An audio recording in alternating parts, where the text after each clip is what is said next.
It's finally here.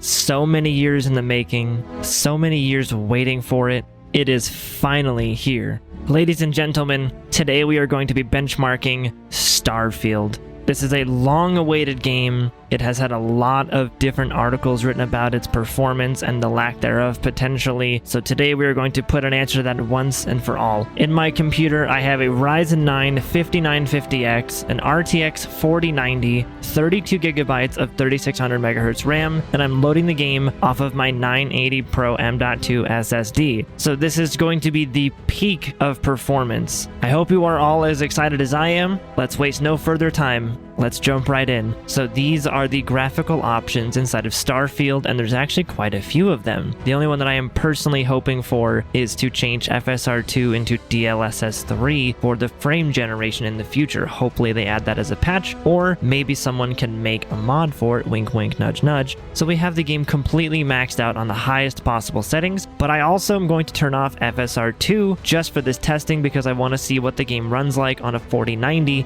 at 1080p, 1440p, and 4K. If we need to turn it on, I will, and we'll of course try those out, but I don't think we're going to need to if this game is optimized enough. So that is all the graphical settings. So we're of course going to work our way up from 1080p up to 1440p and 4K as well. If you guys enjoyed the video, leave a like on it, subscribe if you guys are new, and let's go ahead and jump right in. Alright, so here we are in the very first scene, right after a cutscene. I'm going to skip all the dialogue for you guys so there's no spoilers. And as you can see, it is actually quite good looking. I gotta give him that. The FOV is a little low, but I'm sure you can adjust that. I haven't really looked at the settings very much yet.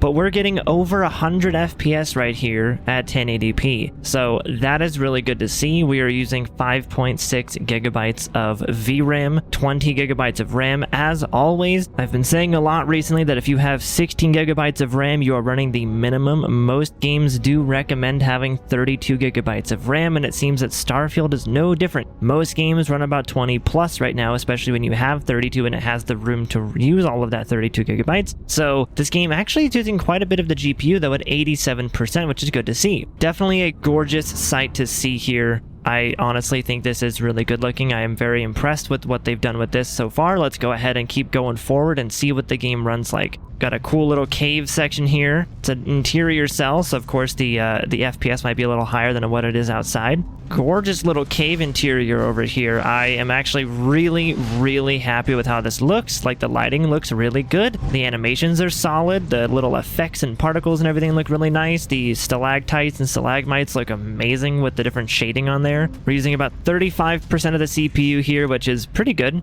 Not too high, not too low. That's about average for what games use on my 5950X. It has 16 cores, 32 threads, so it's got quite a bit to work with here. You can see all the particles from the little rocks crumbling and everything. Looks pretty good. I am honestly impressed. So now we're getting about 140 FPS here, but again, we're inside of an interior cave, so it might dip down once we go outside. That's kind of what I'm waiting for. I'm waiting for that big huzzah moment once we go outside.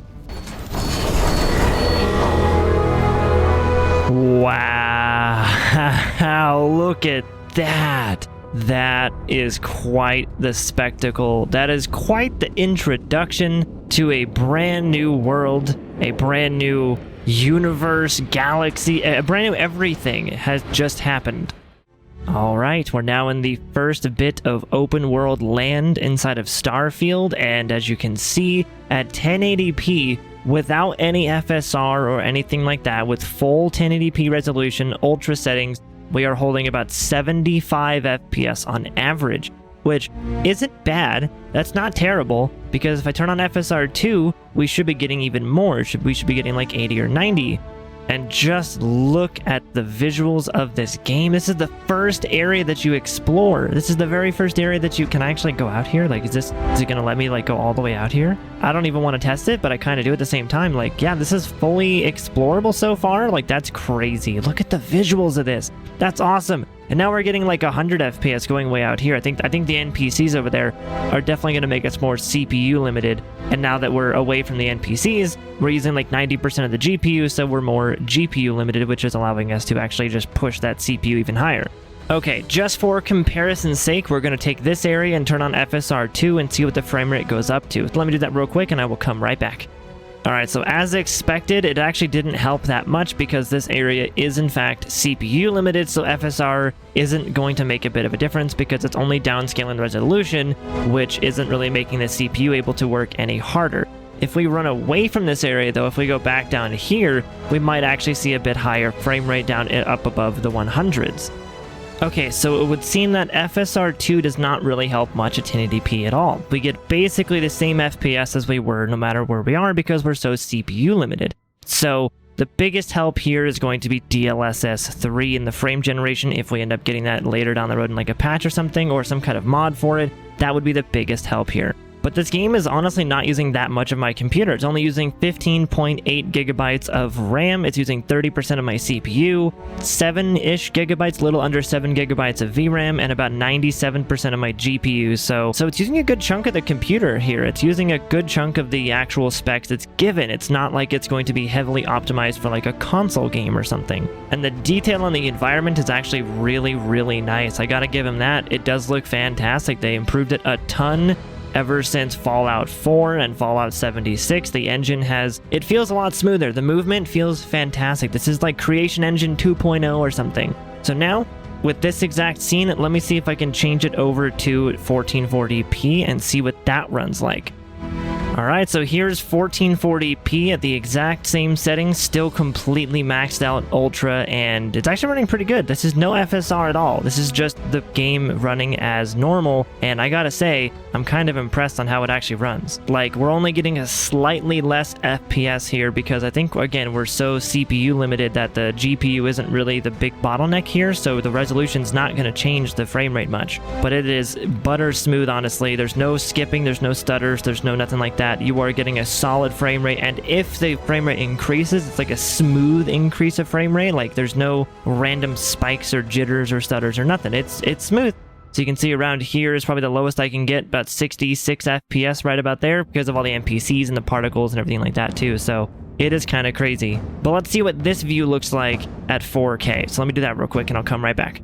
Alright, so here's the exact same scene. Again, no FSR turned on here. None at all. This is just the raw gameplay performance, and it is actually holding it pretty well. Like, you're getting a 4K 60 experience without FSR on. I do want to preface that again. This is no FSR, and we're getting about, well, right here we're getting about 50 FPS. But again, no FSR. So if I turn that on, we might get a 4K 60 experience across the board, even in something that's super CPU limited too.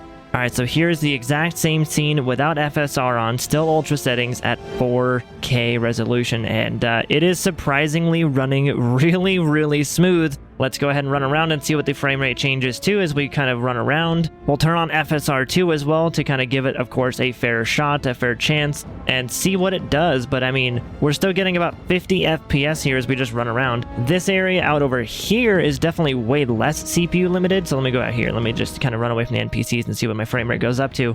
So yeah, now that we're further away from it, we went from basically 102 FPS out in this little field area all the way down to 65 to 67 at 4K, with again, no FSR2 or nothing online. So this is all native 4K, and my gosh, is this pretty. It is insanely gorgeous. I have to give them credit for it. Like, I'm not sure how far out here you can actually run, but it is mighty impressive how open this space actually is. I felt like it would be a small tutorial zone, but it is not actually. It's fully explorable way out here. Looking back over there, we're getting about 60 FPS still. So it is incredibly smooth. I am blown away by this. I really am.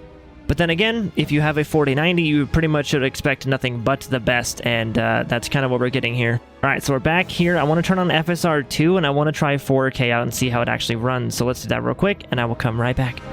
So it seems like FSR2 just doesn't really do much. Even at 4K here, we're still getting about 50 FPS.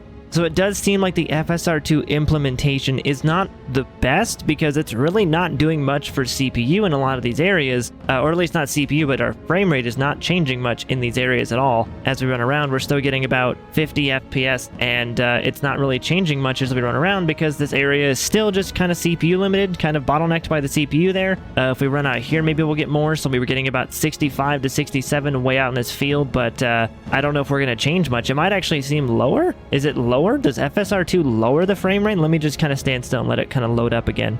If I look up, it goes way up, but if I look, it might actually be lower. Maybe something's not quite right with the FSR2 implementation.